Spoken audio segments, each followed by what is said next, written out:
Nous vivons aujourd'hui dans un Canada industrialisé, pacifique et démocratique. Nous pouvons affirmer qu'ici il fait bon vivre, mais est-ce que ce fut toujours le cas? Est-ce que notre Canada fut toujours comme il l'est aujourd'hui? Quelles sont nos origines économiques? Comment tout a commencé? Remontons dans notre passé. Faisons un bond de 409 ans en arrière. Replongeons dans le régime français.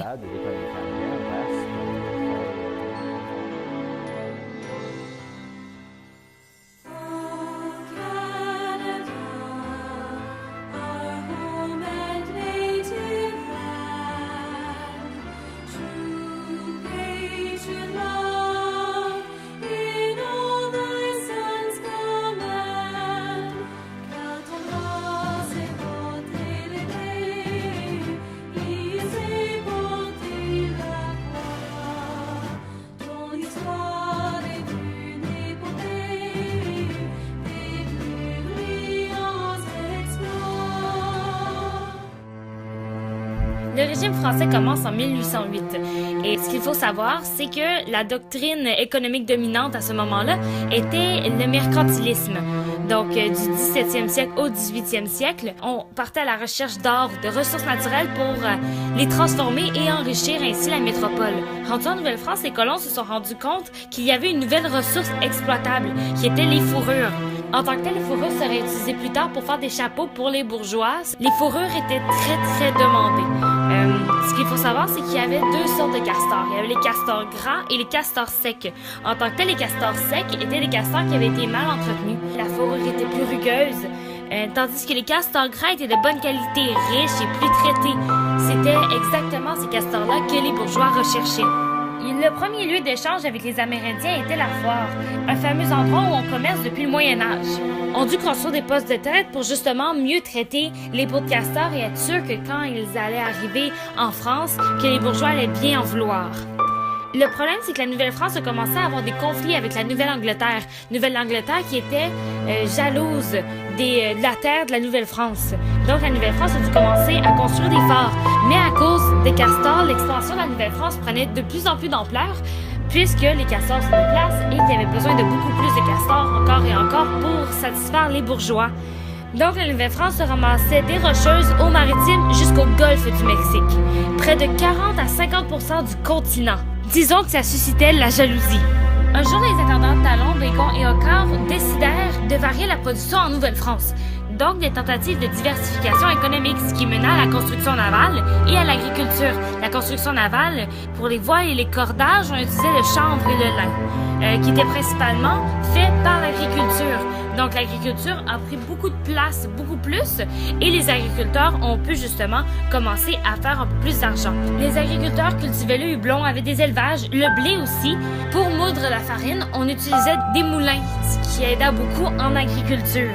Tout ceci dans des seigneuries qui écoulaient leur production au marché public. Donc, la production de fourrure, il nous fait apparaître le fameux commerce triangulaire. Ce n'est pas le commerce qui avait rapport avec l'Afrique et les esclaves, mais plus avec la France, la Nouvelle-France et les Antilles. La France envoyait des produits manufacturés, des tissus, des armes, des objets de métal, du sel et de l'eau de vie en Nouvelle-France.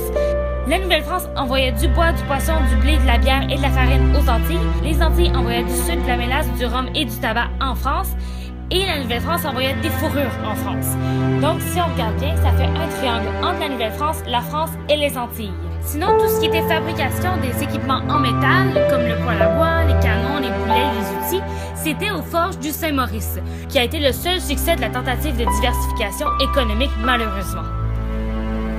Dans la construction navale, en raison des forêts, nous utilisions les tonneaux. Ensuite, nous pouvions, grâce à ça, recevoir aussi des perruques et des textiles pour les besoins locaux.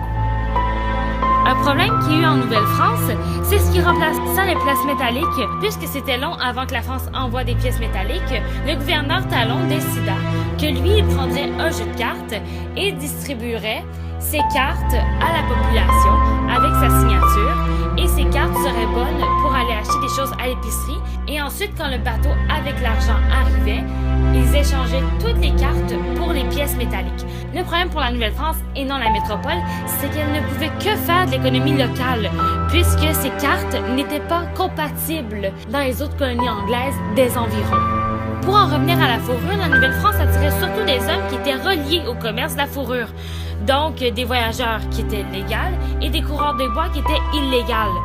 Ce qu'il faut comprendre, c'est que les traiteurs, qui étaient les responsables de tout ce qui était par rapport aux fourrures, pouvaient demander au roi: « Roi, donnez-moi ces permis de fourrure pour mes voyageurs qui vont aller me chercher des fourrures et je vais les envoyer me chercher tout cela. » Donc, le roi donnait l'argent aux traiteurs pour payer le permis et ses ouvriers.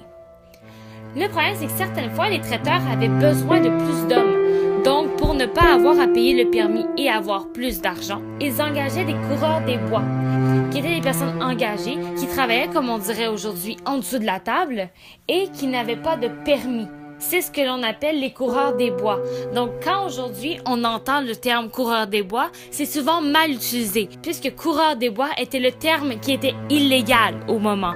Le terme qu'il faut employer, c'est beaucoup plus le terme voyageur, qui étaient des personnes totalement légales et qui avaient des permis pour travailler.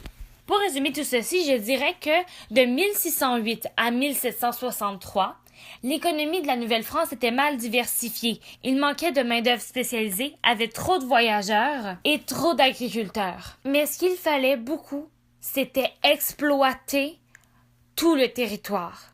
Ce que les Français n'ont malheureusement pas eu le temps de faire ou pas voulu faire. C'était Ellie Highmore qui vous dit à la prochaine!